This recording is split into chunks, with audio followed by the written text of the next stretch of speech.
At mga kap, ito yung isa sa pinakamahal na dragon fruit.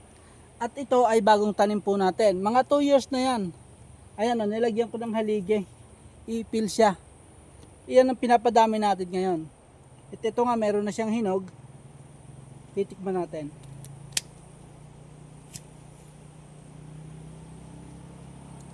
Ito mga kap o. Ito yung tinatawag na Irish Red.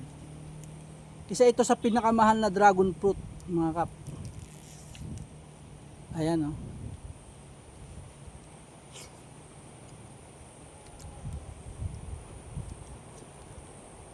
Sa ibang bansa, sa mga fruit cake nila ito ginagamit. Kasama ng kiwi, at saka mga iba't ibang klase ng prutas. Tapos ito.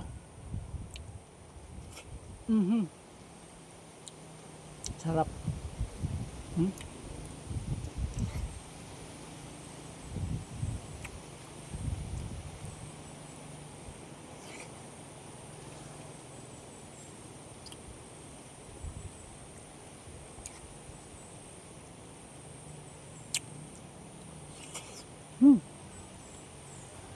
Tamis mga kap.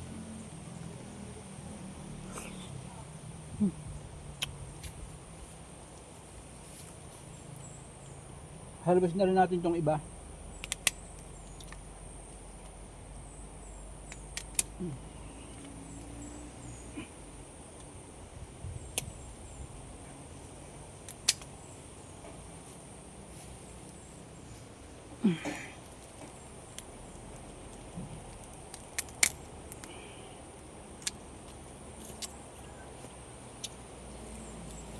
Yan.